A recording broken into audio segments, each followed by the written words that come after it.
This is an REI Co-op Studios production.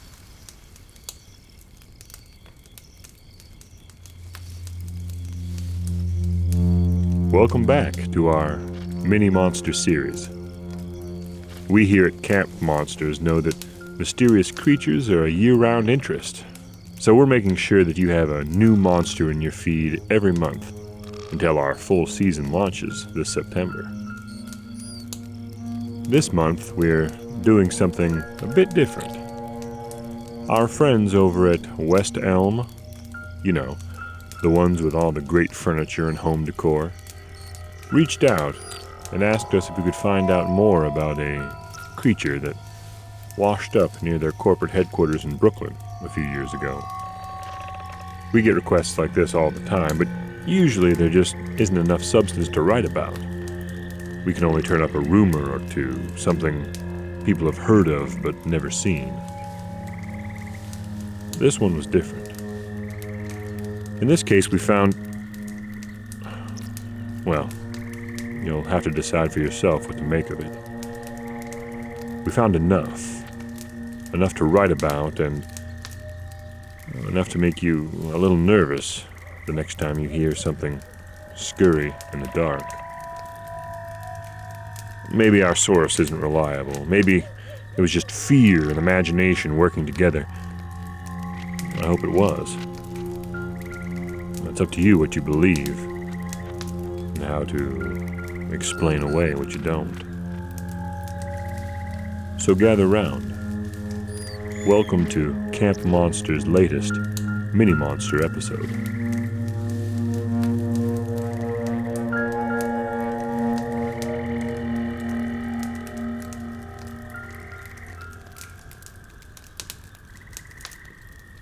Imagine you're in Brooklyn, New York, out for a late afternoon walk in the park along the East River.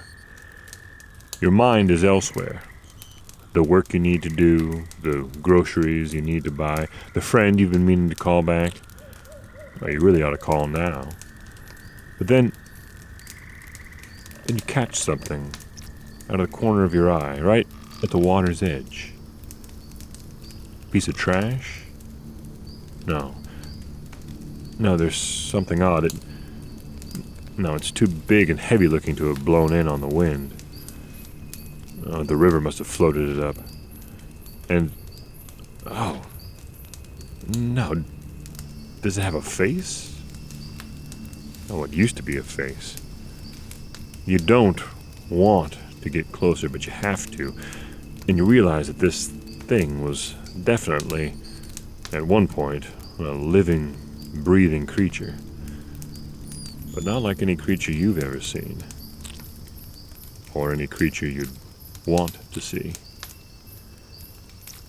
Well, this happened to a handful of Brooklynites back in 2012 when they found the carcass of something unusual underneath the Brooklyn Bridge. Bloated, gray, with a few mangy strips of fur and flesh hanging from it. Hands strangely like a human's, but with a terrible, beaked face, unlike any creature you've ever seen. What was it? What had it been? Well, the people who found it posted some pictures on the internet, and the speculation began. In spite of the creature's completely alien appearance, some people tried to come up with reasonable explanations for this Brooklyn Bridge beast. A naturalist from Cornell University said it must have been the body of a dog, ravaged by many days in the water. Other theories linked it to another strange carcass that had washed up on the tip of Long Island that had been dubbed the Montauk Monster, which had proven to be just a waterlogged raccoon. And of course, many people decided it was just the remains of an unbelievably large rat, something the city of New York has plenty of experience with. I, like many of you, am not from New York. But our West Elm friends tell us that when you live in New York, you learn to spot a rat. Rats along subway tracks, rats in garbage heaps, rats singly and in groups called mischiefs. There's your fun fact for the day. A pack of dogs, a gaggle of geese, a murder of crows. A group of rats is referred to as a mischief. Fitting, isn't it? A man in Brooklyn recently reported counting 30 rats in one walk around his block. A number we can all agree is about 30 too many. Feeling squeamish? Let's get back to why we're here. The easy explanation for the Brooklyn Bridge beast is that it was the bloated body of a rat. If you look at the photo of the creature and squint really hard and forget that what you're looking at is many, many times larger than a common rat, perhaps you could reach that conclusion. Or perhaps that's just a handy answer to keep the uneasiness at bay. Uneasiness. Like what one reporter suddenly felt when she found herself alone in the vast, open office of a Brooklyn media startup one night. When she began to suspect that she wasn't as alone as she'd thought. We'll call her Michaela, and we'll join her in the middle of a long, long night, working against deadline. No one else was left in the office. The janitor had finally finished noisily buffing the floor by reception, and Michaela was so still as she wrote that the big room's motion-activated lights had turned off. That was all right. It was cozier, alone in the glow of her computer and the warm yellow light from her desk lamp. Alone in a sea of darkness that seemed comfortably familiar until... Michaela wasn't sure at first. Wasn't sure what had broken her concentration. She had an incredible gift for concentration. Coworkers would poke gentle fun at her for being so focused on her work that she wouldn't notice that the building came falling down around her. So, what had it been that had pulled her out of it? She peered around the dark collection of cubicles, took an automatic sip of her coffee. Ugh. Ice cold. But everything else was as it should be, nothing out of the ordinary, and she was about to sink back into her computer screen when... there it was again. A noise. A noise so foreign to the sterile office environment that it brought her out of her deep concentration. A noise like scratching. Light and distant at first. Michaela would never have noticed it if it weren't for the dead silence of the office. Rats, she thought, followed quickly by an eye roll and a quick note on a nearby pad to tell the office manager to call pest control. Michaela had been a New Yorker for most of her adult life and had had her fair share of experience with these creatures. In one of her first apartments, which she shared with 4 other, less tidy roommates, she'd once found a rat gorging itself on cold pizza left in a box on the coffee table. Her screams of frustration and surprise woke the whole apartment, and she demanded they all cancel their plans for a weekend of deep cleaning. And once, while on an early morning run, a huge rat had darted out from under a dumpster and danced across her foot. Her immediate reaction was to high kick, and the rat went flying into the air, landing stunned on the sidewalk before skittering away. So yeah, Michaela knew rats well. But she had never heard a rat in her office building before. Pristine and clean and newly built, she thought of the building as a refuge from the pests, and yet here was that telltale scratching sound. If her ears were correct, it was coming from the wall near reception, which sat over at the end of a row of darkened cubicles, right next to the elevators and stairs. Feeling somewhat spooked, she started waving her arms in order to trip the motion sensors and turn on the lights. She felt a little ridiculous, but no one was around, and she wanted the comfort of the bright fluorescence overhead. But nothing happened. She stood up, started doing a little dance to try to activate the sensors, a feeling of uneasiness slowly rising in her chest. Maybe the sensors near her desk were broken? She made her way to the next block of desks, waving her arms wildly at the ceiling, all shame about potential security footage trumped by her growing anxiety. Still, nothing happened.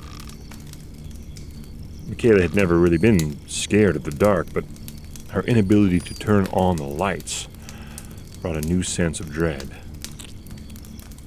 The large, open office space, usually lit full of people, took on a new, ominous feeling that pushed her toward the brink of panic.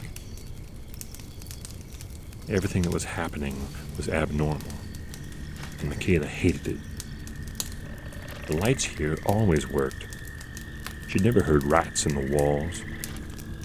Her awareness of being alone grew until it sat right below her throat. She felt her face grow hot, and a nervous tingling crawled down her limbs. All she was focused on now was getting back to her desk, gathering her things as quickly as possible, and getting out of this place. It suddenly felt so unfamiliar and dark and hostile. As she made her way back along the long line of shadow-filled cubicles, she heard the noise again. But this time, closer. And coming closer. Coming quickly. As she reached her desk, she wheeled around it, and her relief at not seeing anything charging at her was quickly transformed into disgust and terror as she realized that the sound had stopped moving and was coming from above her. Directly above her, in the ceiling, just over her head. And it was loud. Too loud to be just one rat. She stared in frozen horror at the thin ceiling tile above her, thought she saw it move, and imagined a mangy river, a writhing ball, a squealing, scratching, biting rain of rats about to fall onto her head. She'd seen the maintenance workers pop up those flimsy tiles so many times. The scrabbling, scratching sound was incredibly loud now. How many rats could one tile support? Michaela couldn't help but let out a tiny scream to vent the paralyzing terror that had grown almost unbearable. Just as panic broke loose inside of her, the noise stopped. The frantic sounds that had been scratching down at her from above ceased completely, and silence draped over her, heavy and uncertain. What had happened? Why had the sounds stopped? Where had it, whatever it was, gone? Michaela held her breath, waiting for something to happen, because she knew, she could feel that something was going to happen. She stared at the ceiling until the texture of it began to crawl inside her eyes. Then there was a sudden sound behind her. Michaela wheeled around and gripped the doorway of her cubicle and watched and heard the last bubble in the water cooler by the wall reach the surface with a burble. She took a deep breath and willed her heart to start beating again. The familiar sound of the water cooler had broken terror's spell, and she turned back to her desk to grab her purse and head for the elevators. She didn't make it. The eyes. That was the first thing she saw. Red and wet, shiny, and inches in front of her face. Eyes in a terrible, beaked and pointy skull with naked gray flesh pulled tightly over it. A stout gray body mottled with black and white streaks of hair or skin something that hung off of it in strips, bigger than a possum, disappearing up into the darkness above the ceiling from which it dangled. Definitely not a rat. The thing's long, thin hands, like a human's but clawed, pawed the air toward her face as it arched its back and snapped its vicious beak, reaching. Michaela was frozen in panic. There was no response from her legs as her brain screamed, "Get out! Get out now!"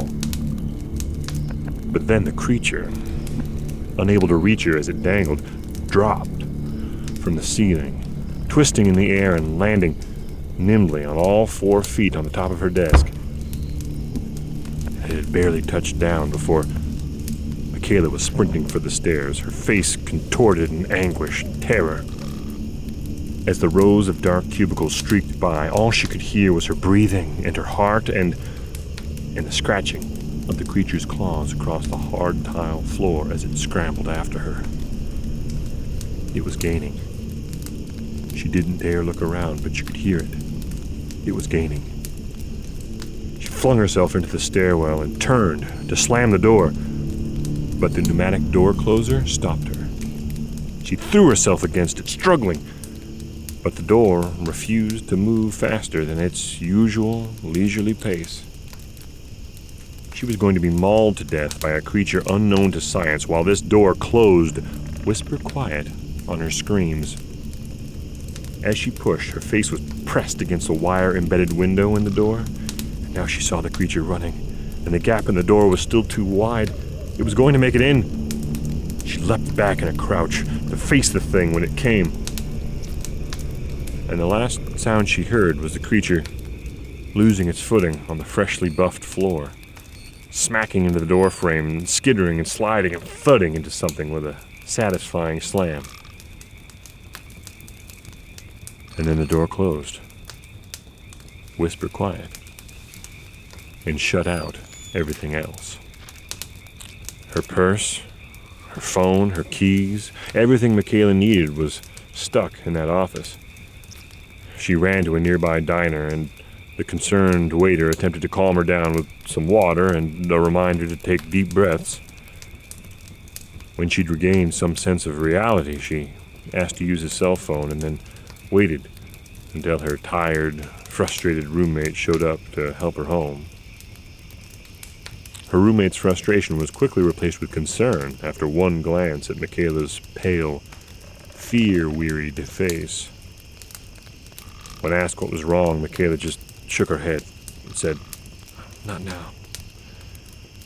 So her roommate took her arm and they started walking the short distance to the subway. A block short of their destination, Michaela let out a scream that pierced her roommate to the teeth. "What?" she exclaimed. Michaela shuddered and pointed to a nearby pile of trash bags, teeming with rats. So when Michaela saw the report of the creature that had washed up under the Brooklyn Bridge, she knew it wasn't a rat. She felt an echo of panic the moment she saw the creature. There, bloated, yes, and disfigured, was the thing that had dropped from the ceiling, the monster that had left her with such a deep, deep phobia of all things that scurry and scratch behind the walls.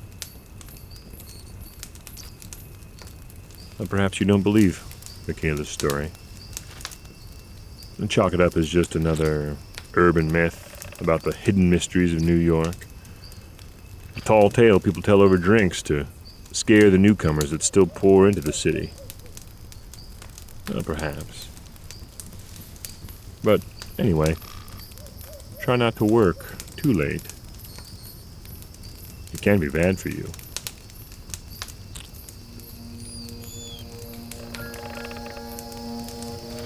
As for us, we'll be back next month with stories of monsters, spirits, and demons from Japan that'll make you think there's a monster around every corner.